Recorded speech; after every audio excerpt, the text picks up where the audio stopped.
ఇప్పుడు ఈ వీడియోలో మనం చూడబోయేది ఈ 3 ఫీట్ టవర్స్ గురించి అండి. పెద్దపల్లి నుంచి అయితే ఒక కస్టమర్ అయితే ఆర్డర్ ఇచ్చారండి. 18mm MDFలో అయితే మనం దీన్ని అయితే తయారు చేసాము. పర్టికులర్గా వాళ్ళు పంపించిన మెజర్మెంట్స్తో అయితే నేను తయారు చేశానండి. ప్లస్ ఏంటంటే ఈ టవర్స్ కూడా మనం బయట ఎక్కడ చేపియమండి, మనమే ఓన్ మ్యానుఫ్యాక్చరింగ్ మనమే తయారు చేస్తాము.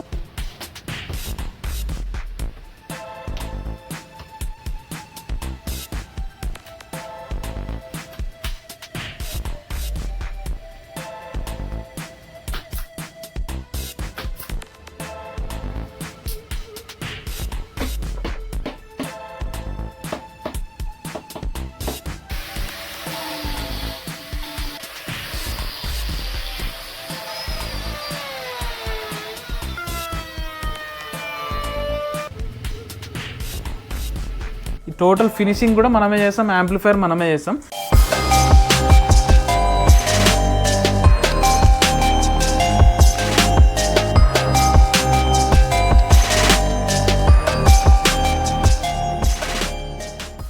Hi friends, welcome to Vicky ఏవి టెక్. మన లొకేషన్ వచ్చి పాల్వంచ అండి. ఇప్పుడు ఈ వీడియోలో మనం చూడబోయేది ఈ 3 ఫీట్ టవర్స్ గురించి అండి. ఈ టవర్ అయితే మనకి పర్టికులర్గా పెద్దపల్లి నుంచి అయితే ఒక కస్టమర్ అయితే ఆర్డర్ ఇచ్చారండి. ప్లస్ ఈ వీడియో చేయడానికి కూడా కారణం వాళ్ళే అండి. ఇది వాళ్ళు ఆర్డర్ ఇచ్చి కూడా చాలా రోజులు అయిపోయింది. వాళ్ళ కోసం వీడియో తీయడం, డీటెయిల్గా ఆ వీడియో తీయడానికి నాకు టైం అయిపోయింది. ఓకేనా, కంపల్సరీ నాకు వీడియో కావాలన్నా అని చెప్తే నేను వాళ్ళ కోసం అయితే ఈ వీడియో అయితే తయారు చేస్తున్నాను. ఇప్పుడు వీళ్ళు ఏంటంటే మనకి 3 వే టవర్స్ కావాలని చెప్పారు. వాళ్ళే డిజైన్ పంపించారు, వాళ్ళే సైజెస్ కూడా పంపించారు. ప్లస్ ఏంటంటే ఈ టవర్స్ కూడా మనం బయట ఎక్కడ చేపియమండి, మనమే ఓన్ మ్యానుఫ్యాక్చరింగ్ మనమే తయారు చేస్తాము. మీరు ఆ వీడియోలో మీరు ఎండింగ్లో చూడొచ్చు మనం తయారు చేసే విధానం కూడా. ఆ వుడ్ వర్క్లో ఉన్నప్పుడు మన అవతారం అంతా వేరేలాగా ఉంటుంది, ఇక్కడ ఉన్నప్పుడు ఒకలాగా ఉంటుంది. ఓకేనా, ఈ టోటల్ ఫినిషింగ్ కూడా మనమే చేస్తాం, యాంప్లిఫైర్ మనమే చేస్తాం. ఈ టవర్స్కి అయితే పర్టికులర్గా వాళ్ళు పంపించిన మెజర్మెంట్స్తో అయితే నేను తయారు చేశానండి. ప్లస్ ఊఫర్స్ అయితే ఏం పంపలేదు, నాకు జస్ట్ వాట్సాప్లో దాని మెజర్మెంట్స్ అయితే పంపారు. నేను అడిగిన మెజర్మెంట్స్ నేను దాని తగ్గట్టు అయితే తయారు చేసి ఇచ్చానండి. ఇప్పుడు ఈ వీడియోలో మనం చూసినట్టయితే ఈ టవర్స్ వచ్చేసి వాళ్ళ దగ్గర ఏం స్పీకర్స్ ఉన్నాయి, వాళ్ళు ఏం వాడతారని చెప్పారో నేను మీకు అది ఎక్స్ప్లెయిన్ చేస్తాను. టోటల్గా ఈ వుడ్ వచ్చేసి మాత్రం 18mm MDFలో అయితే తయారు చేసింది. 18mm ఎంక్లోజర్, వెయిట్ కూడా మంచిగానే వచ్చిందండి. ఇది మళ్ళీ వాళ్ళకి నేను ట్రాన్స్పోర్ట్ అయితే చేయాలి త్రూ మన TSRTC కార్గో ఉంటుందిగా, త్రూ కార్గో నేను పంపించేస్తాను వాళ్ళకి. ఇప్పుడు ఇందులో చూడండి, ఇది 18mm MDFలో అయితే మనం దీన్ని అయితే తయారు చేసాము. ఇప్పుడు ఇక్కడ చూసినట్టయితే మనం టాప్లో ఇది వచ్చేసి వాళ్ళు ట్యూటర్ అయితే 4-inch ట్యూటర్ వాళ్ళు యూజ్ చేస్తున్నారు. దాని మెజర్మెంట్ మనకు పెట్టారు. బ్రాండ్ వచ్చేసి డాగీ సౌండ్ బ్రాండ్ అయితే వాళ్ళు వాడుతున్నారు. ఇక్కడ మిడ్ వచ్చేసి 6.5 inch doggy sound mid range అనమాట. అది వచ్చేసి దగ్గర అవుటర్ 7 inch ఉంటుందండి. ఈ కటింగ్ వచ్చేసి 7 inch కటింగ్లో అయితే నేను ఇచ్చాను. ఇది కూడా 4 inch అవుటర్ కటింగ్, ప్లస్ దాని మీద కొద్దిగా ఒక 5mm అటు ఇటుగా నేను ఎక్స్ట్రానే పెట్టాను. ఎందుకంటే ఈ అవుటర్ కటింగ్ ఒకటి ఎక్స్ట్రా పెట్టాను, ఇన్నర్ మాత్రం కరెక్ట్ ఎగ్జాక్ట్ సైజ్ పెట్టాను. ఎందుకంటే ఇదైతే మనం ఫైల్ చేసుకోవచ్చు, ఇది మనం స్టెప్ పెట్టాం కాబట్టి తర్వాత కుదరదు. అందుకే ఇది కొద్దిగా ఒక 5mm ఎక్స్ట్రానే పెట్టాను. ప్లస్ మన కటింగ్స్ అన్నీ మ్యాక్సిమం ఎంఎంలలో ఉంటాయండి, ఫీట్స్ అండ్ ఇంచెస్లో ఉండవు. ఓకేనా, మ్యాక్సిమం మిల్లీమీటర్స్లోనే. ఎందుకంటే నాకు ప్రెసిషన్ వర్క్ ఇష్టం. దగ్గర ఎగ్జాక్ట్గా మనం ఒక పాయింట్ కావాలంటే ఆ పాయింట్ వరకు మనం చేసుకుంటాం, మరీ ఎక్సెస్ పోదు. ఇప్పుడు మనం అదే సెంటీమీటర్స్ అండ్ ఇంచెస్ అంటే కొద్దిగా ఎక్సెసే పోతుంది. అందుకే మొత్తం మనం ఎంఎంస్లోనే చేస్తాం అనమాట ఎంక్లోజర్స్. ఇప్పుడు ఇక్కడ చూసినట్టయితే 6.5 inch మిడ్ రేంజ్ అనమాట డాగీ సౌండ్. ఇక్కడ వచ్చేసినట్టయితే ఈ రెండు లోస్కి అయితే వాడతారండి వాళ్ళు. లో వచ్చేసి ఇక్కడ 6.5 inch జిప్ ఊఫర్ అనమాట. ఇక్కడ వచ్చేసి 8 inch జిప్ ఊఫర్. ఓకే, వాళ్ళు 2 వెరైటీస్ వాడుతుంటే నేను అడిగాను ఒకసారి దాని మ్యాగ్నెట్ సైజు ఒకసారి నాకు పెట్టండి అని చెప్తే పెట్టారు. 2 ఈక్వల్గానే ఉన్నాయి. ఇందులో ఇక్కడ వచ్చి మనకి ఏంటంటే 6 inch అయినా 8 inch అయినా సేమ్ మ్యాగ్నెట్ వస్తుంది, కాయిల్ కూడా same. Just outer body and paper మాత్రమే మారుతుంది. పెద్ద మీకు వేరియేషన్ ఏం కాదు, బాగానే ఉంటుందని చెప్పి నేనైతే సజెస్ట్ చేశాను. లేకపోతే మినిమం 2 8 inch పెట్టమనేటువంటి, లేదా 2 6 inch పెట్టమనేటువంటి. ఇక్కడ పెద్ద తేడా రాదు కాబట్టి సరే వాళ్ళు అడిగిన దానికి నేను ఓకే అనేసాను. ఇక్కడ వచ్చేసి 8 inch అనమాట జిప్ ఊఫరు. ఇక్కడ వచ్చేసి మనం ఎయిర్ హోల్ వచ్చేసి 2.5 inch పైప్ అయితే పెట్టామండి. కంపల్సరీ ఇట్లా స్మూత్ కార్వింగ్ అయితే నేను ఇస్తాను, ఎందుకంటే మనకి ఎయిర్ ఫ్రీ ఫ్లో కోసం అనమాట. ఇక్కడ వచ్చేసి టోటల్ ఎంక్లోజర్లో వీళ్ళు ఈ విధంగా అయితే స్పీకర్స్ వాడారు. టోటల్గా ఈ లెఫ్ట్ రైట్లో వచ్చేసి 3 వే అనమాట అండి. 3 వే అంటే జనరల్గా మనం లో, మిడ్ అండ్ హై అనమాట. ఈ 3 ఫ్రీక్వెన్సీస్ని టార్గెట్ చేయడానికి ఇట్లాంటి 3 వే ఎంక్లోజర్స్ తయారు చేస్తాం. ఇప్పుడు జనరల్గా ఎంక్లోజర్స్ ఎట్లా అంటే 3 వే 2 వే ఆ విధంగా ఉంటుంది. 3 వే అంటే మనకి లో అంటే బేస్ అండి. లో జనరల్గా ఈ 2 బేస్ కోసం అనమాట. టోటల్ వాయిస్ అనేది డ్రాప్ చేసి జస్ట్ బేస్ కోసం యూజ్ చేయడానికి లో. ఇక్కడ మిడ్ అనేది ఏంటంటే మన వోకల్స్, మనం మాట్లాడే వోకల్స్ ఉంటాయి కదా, మన గొంతు కానీ పాటలో షార్ప్నెస్ వాటి కోసం వోకల్స్ అనమాట. మిడ్ ఆ పని చేస్తుంది మనకి టవర్స్లో. ఇది మనకి హెచ్ఎఫ్ హైస్ అనమాట, వచ్చేసి హెచ్ఎఫ్లో టోటల్ మనకి షార్ప్ హై ఫ్రీక్వెన్సీస్ అన్నీ మనకి ఈ హైస్ ద్వారా వస్తుంది. ఈ విధంగా 3-వే క్రాస్ ఓవరింగ్ చేసుకుంటారు. ఇది కూడా వాళ్ళు ఏంటంటే 3-వే క్రాస్ ఓవర్ వేసుకొని చేసుకుంటా అని చెప్పారు. టోటల్గా ఈ టవర్కి వచ్చేసి అయితే డీటెయిల్స్ ఈ విధంగా ఉంటుందండి. ప్లస్ ఫ్రంట్ లుక్ వచ్చి మీరు చూడండి, ఇక్కడ నేను గ్రిల్ ప్లగ్స్ అయితే ఇచ్చాను, జస్ట్ ప్రెస్సింగ్ ప్లగ్స్. మన వేరే బాక్సులు కూడా మీరు చూసుంటారు, నేను ఒక్కసారి స్క్వేర్ టైప్ పెట్టి ఫ్రేమ్ ఇట్లా తోసేది ఉంటుంది. అది కాకుండా ఇది కొద్దిగా బ్రాండెడ్ లుక్ కోసం వాళ్ళకి నేను గ్రిల్ ప్లగ్స్ అయితే ఇచ్చాను. దీని ఫ్రంట్ ఫ్రేమ్ కూడా నేను మీకు చూపిస్తాను చూడండి. ఈ విధంగా అయితే గ్రిల్ ప్లగ్స్ ఉంటాయి. ఇక్కడ వచ్చేసి మేల్ ప్లగ్స్ ఉంటుంది, ఇక్కడ ఫిమేల్. జస్ట్ ఇట్లా మనం ఇట్లా ప్రెస్ చేస్తే మనకి ఈజీగా వెళ్ళిపోతుంది. ప్లస్ ఏంటంటే మనకు సౌండ్ ఎక్కువ ఉన్నప్పుడు ఏమవుతుందంటే ఇది ఊడకుండా కరెక్ట్గా లాక్ అయిపోతుంది. ఇప్పుడు ఇట్లా మనం ప్రెస్ చేసినప్పుడు ఏమవుతుందంటే అక్కడ మనకి వ్యాక్యూమ్ లాక్ అయిపోతుంది. టోటల్ బై ఇట్లా వ్యాక్యూమ్ లాక్ అయిపోయేసరికి మనకు బయటకు వచ్చే ఛాన్స్ ఉంటుంది. మనం తీయడానికి కూడా కొద్దిగా కష్టపడాల్సి వస్తుంది, అంత హార్డ్గా ఉంటుంది. ఇప్పుడు ఇందులో కూడా చూడండి, మనం కటింగ్స్ అవుటర్ కటింగ్ అయితే కొద్దిగా ఎక్సెసే పెట్టాను. మరీ ఫ్రేమ్ లాగా తయారు చేయకుండా ఉన్న సపరేట్ షీట్ తీసుకొని ఇట్లా ఫ్రేమ్ అయితే తయారు చేశాను. మీకు ఈ లుక్ మనం తయారు చేసిన లుక్ అయితే మీకు నచ్చిందని నేను అనుకుంటున్నాను. ఓకేనా?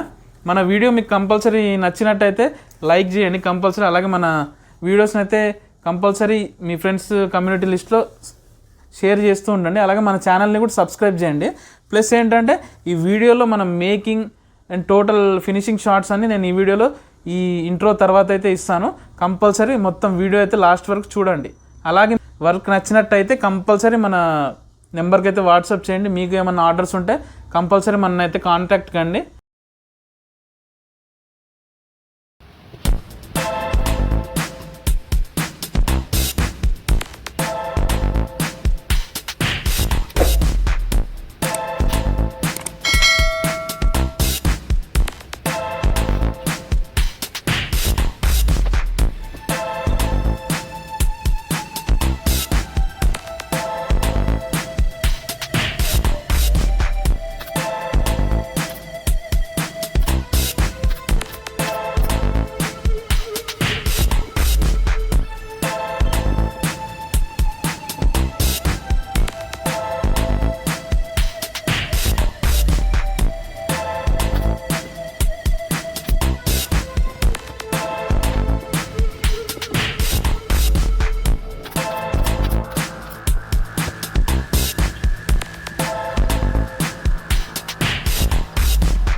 చూసారుగా ఫ్రెండ్స్ మన towers making, finishing and final shots. మీకు ఈ వీడియో నచ్చిందని ఆశిస్తున్నాను. టోటల్ వచ్చేసి ఈ విధంగా అయితే ఉంటుందండి ఈ టవర్స్ వచ్చేసి. టవర్స్ మీకు ఎలా నచ్చాయో మనం కంపల్సరీ మన కమెంట్లో అయితే కమెంట్ చేయండి మీకు ఈ టవర్స్ లుక్ ఎలా నచ్చిందో. అలాగే మీకు ఏమైనా రిక్వైర్మెంట్ ఉన్నా మన నెంబర్కి అయితే వాట్సాప్ చేయండి. ఈ విధంగా మనకి ఎంక్లోజర్స్ కావాలి అలా అన్న కొద్దిగా టైం పడుతుంది, కాకపోతే కంపల్సరీ నేను చేయడానికి అయితే ట్రై చేస్తాను. అలాగే మన వీడియో నచ్చిన వ్యూవర్స్ అందరూ కంపల్సరీ మన వీడియోకి అయితే లైక్ చేయండి. అలాగే మన ఛానల్ని కంపల్సరీ సబ్స్క్రైబ్ అయితే చేయండి. అలాగే మీ ఫ్రెండ్స్ కమ్యూనిటీలో మన వీడియోస్ అయితే షేర్ చేస్తూ ఉండండి ఎవరికైతే రిక్వైర్మెంట్ ఉందో. ఓకేనా? Thank you friends. Signing off, Vikram.